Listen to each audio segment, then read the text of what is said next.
No trust in the future, or how Bitcoin could serve monetary justice. 1. Introduction. Bitcoin is an instrument for economic justice. Excuse me? Bitcoin is a means for separating state and money. Right. Bitcoin as a catalyst for a sustainable world. Are we talking about the same Bitcoin? Bitcoin as a step towards world peace. Okay, please lie down. I'm calling the doctor. Bitcoin has only existed for a small time. On January 3rd, 2009, the first Bitcoin transaction took place. Since then, it has shaken up the financial world considerably. But for the general public, it has remained a mysterious or even dangerous toy. In the eyes of many, it is mainly interesting for traders, computer nerds, fraudsters, and criminals. An instrument for greed. And that it is, but Bitcoin is much more than that. Moreover, money has always been an instrument for greed. This is, of course, not due to the medium, but to our clouded hearts. In this essay, I would like to offer a different perspective on what I believe is an important human invention. For me, Bitcoin fits into the category of the control of fire, the invention of the wheel, the printing press, the steam engine, and the internet. I want to show why I think the Bitcoin network offers a chance to implement a fair, democratic, and independent monetary system for all people, rich and poor, on any continent, of any religion and worldview.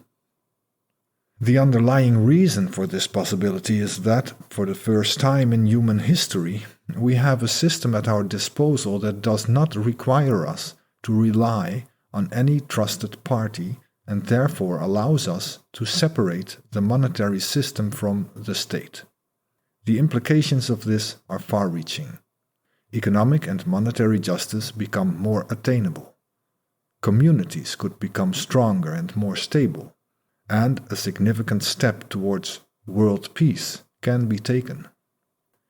It can even help to safeguard that world peace, and help us to make war and conflict, where they cannot be avoided, less physical by shifting the battleground to the digital world. Hopefully, this can reduce the suffering caused by such conflicts. The subject of this essay is quite abstract. To prevent it from also becoming too technical, I will, where necessary, provide only a brief explanation of the technology used by Bitcoin. This will result in simplifications of the operation of the Bitcoin system. Also, some aspects of it will not even be addressed. I invite the technically interested reader to consult the extensive literature on the Bitcoin code and, indeed, the code itself to test my claims. While reading the article, I would like to invite you to suspend disbelief and follow my line of thought and arguments.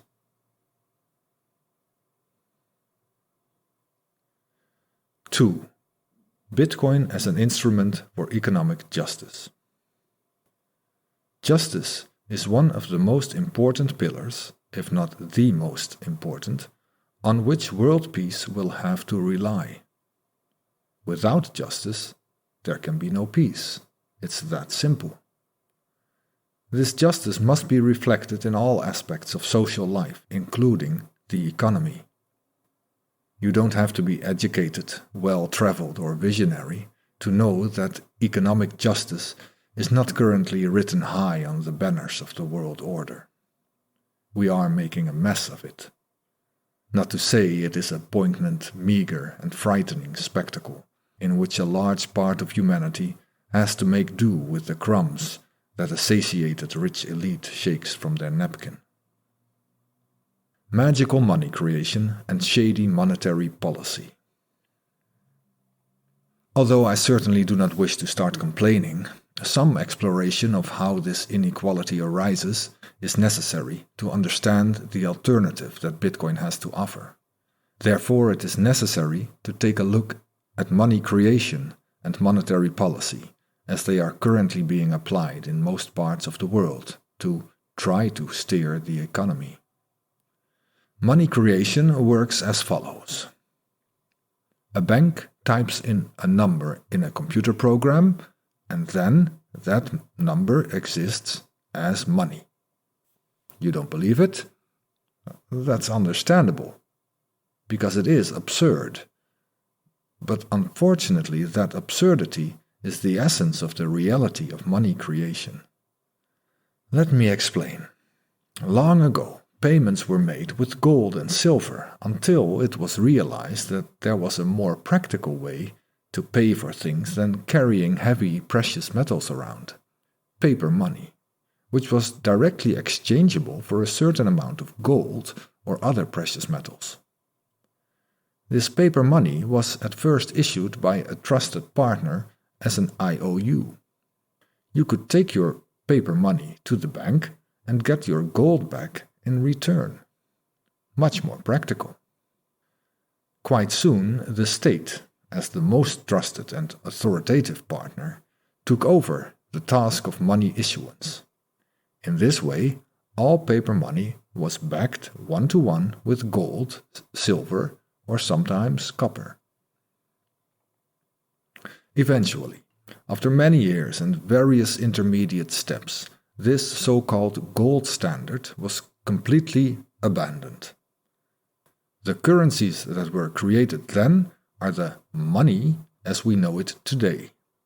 The current US dollar, the euro, the British pound, and so on.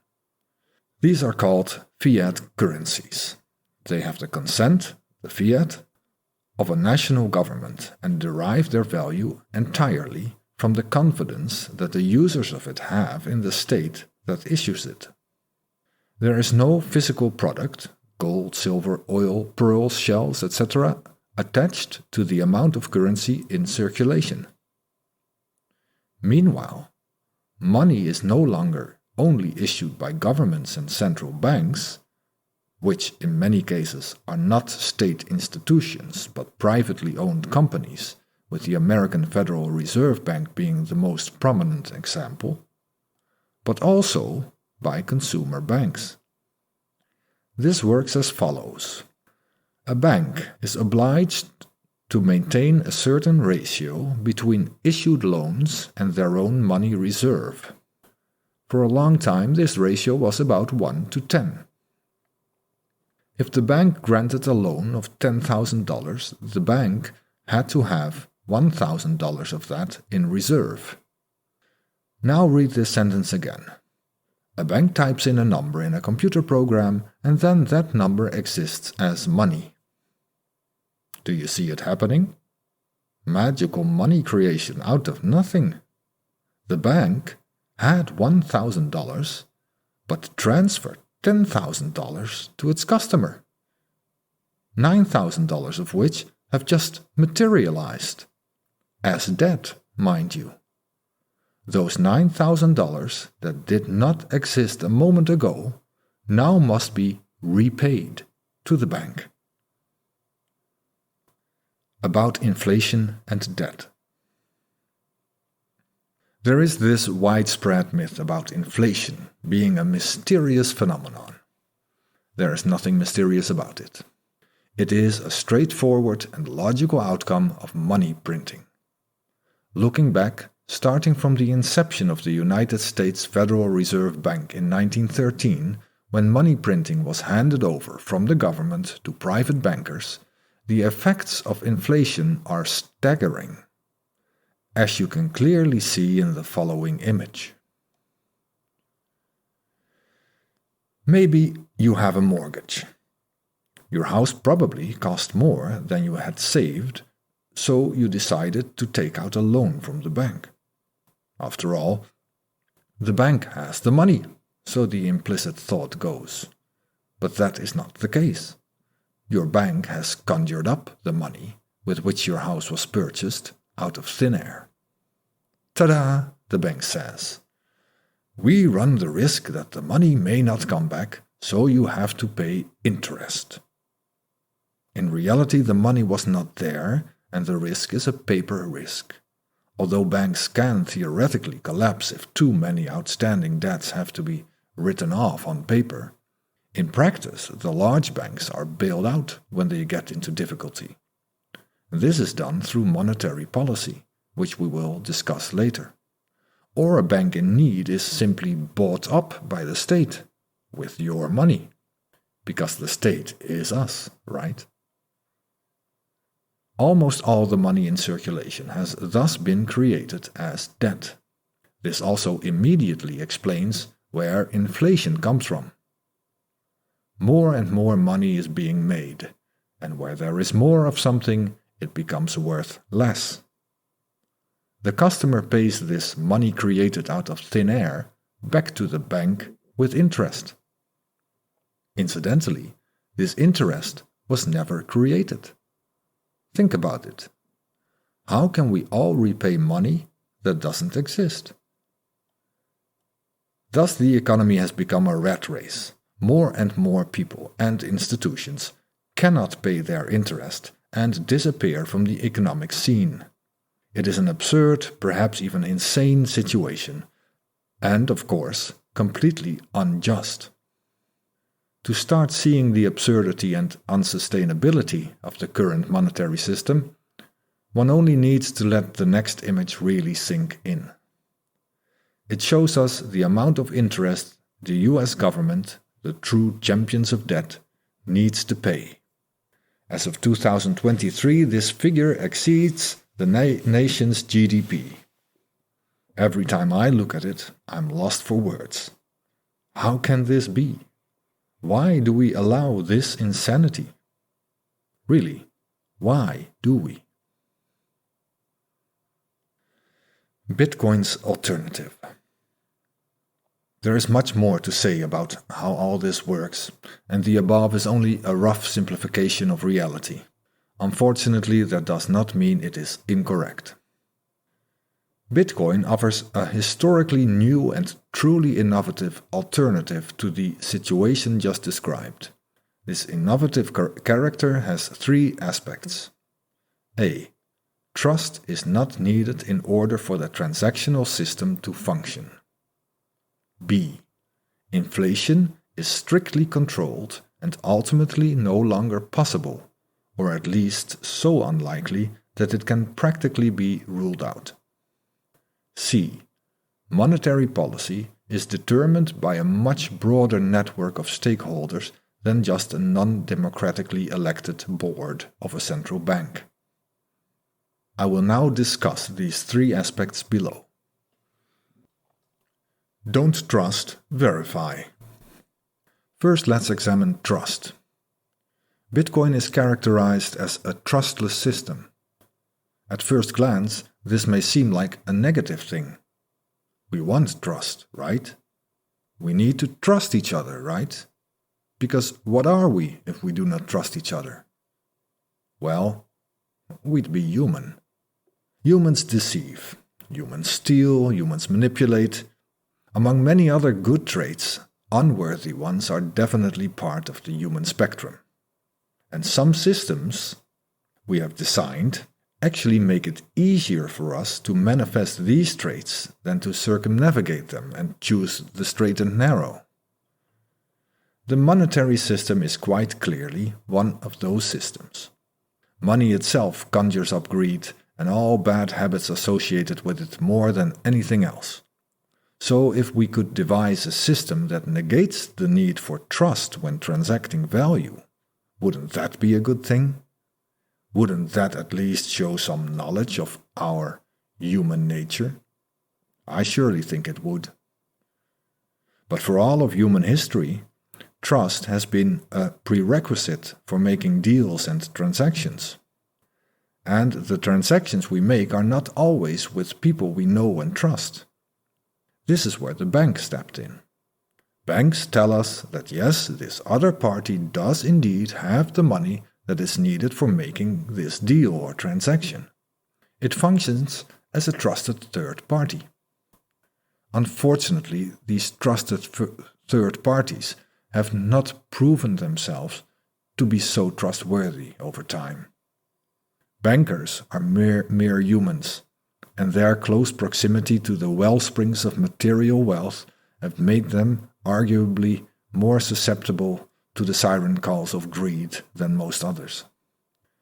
We can blame them for that, but I would choose to forgive them and help them by taking away from them that power to create money and audit transactions. But how? It is not possible. We need trust. Until Bitcoin. As said, Bitcoin is a trustless system. Or, more accurately in my opinion, it is an objectified trust system. I won't go into detail here, and not only because I'm not a computer programmer or cryptographer, but also because it would be quite tedious to do so. What is important to understand is that Bitcoin bypasses the need for transacting parties to trust each other or a trusted third party through a mathematical solution called the blockchain. A blockchain is, unsurprisingly, a chain of digital blocks that are linked together through cryptographical strings of letters and digits called hashes. A number of transactions is grouped inside a block, and the hash attached to it is the unique result of what is in that block. Change the content of that block, and you change the hash. This string of blocks with their hashes is shared across all the nodes in the Bitcoin network, and each time a block is added to the string, all the nodes in the network check all the hashes. Only if consensus is reached on the correctness of each block can the new block, be added definitively. It will stay there, unchanged, for as long as the blockchain exists. The code that runs this system is open source, so clearly visible for whomever wants to see it. Also, the blockchain itself is public. Everybody can check each and every transaction ever committed to the Bitcoin blockchain. It is a fully transparent system, doing away with this annoying little thing called trust. This is why "Don't trust, verify" is a popular slogan in the Bitcoin community. The Bitcoin code makes it possible to do away with large financial institutions colluding and contriving to give themselves and their cronies as much wealth as they possibly can through controlling and manipulating monetary policy. I'm all for it. Inflation on a tight leash and a truly democratic monetary policy. Bitcoin has a fixed, low inflation rate that halves on average every 4 years and ultimately goes to zero when the last piece of the final Bitcoin is born. The way it works is straightforward. The amount of Bitcoin in circulation is fixed because its creation is anchored in the system's code. At this moment, there are approximately 19.8 million Bitcoins in circulation. This number slowly increases until around the year 2140, when the very last Bitcoin is expected to be created. There will then be 21 million Bitcoins in existence. And that's it. There will never be more than that. At least that is highly unlikely, as noted earlier. This is the result of the democratic setup of the network. Any change to the code of Bitcoin, it is of course just a computer program, must receive 95% of the votes from the network. That network consists of people who validate Bitcoin transactions, and anyone with a computer can decide to start doing that. Anyone can propose such a change in the code, and even if 95% of the votes are obtained, it is ultimately up to the users of the software, you, me, whoever uses it, to decide which version they prefer to use. This all makes it a thoroughly democratic and transparent system.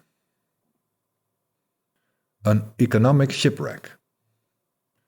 Compare this to how monetary policy is currently conducted. Decision-making mostly takes place out of sight, in back rooms, Political interests are mixed with the economic interests of large corporations and extremely wealthy individuals. The power to make decisions does not lie with democratically elected leaders, but with central bank boards. The general population is only informed to a limited extent about the how and why of decisions, and the markets are manipulated by interest rate hikes or cuts and the expansion of or contraction of the money supply. All in all, this is an opaque system at best, a completely corrupt and morally bankrupt one at worst. The monetary system is thus a clear reflection of the state of affairs considering the world's rulers and their integrity. Bitcoin is a clear threat to this state of affairs. I will elaborate on why this is the case in the next chapter. The current monetary policy has done its unfair part to bring the economy to the brink of collapse. Wealth distribution on the vessel that is society has become so unbalanced that the ship will capsize. Consider the following table. With 1% of people owning nearly half of global wealth, and half of all people owning a mere 1% of global wealth, it takes little imagination to call before our mind's eye the immense suffering this must cause among mankind. In my opinion, it is no longer possible to turn this ship around. This entire economic model, including monetary policy, is like the Titanic after hitting the iceberg. The iceberg being the monetary crisis of 2008. Ever since, we've been making water, and the governments and central banks are like the band, just playing along like nothing's happened. But the system has already failed and will eventually disappear in the waves. Bitcoin is ready to fill the void that is emerging with a system that is not perfect, but is a huge step forward towards a fairer, more just system for the use of money.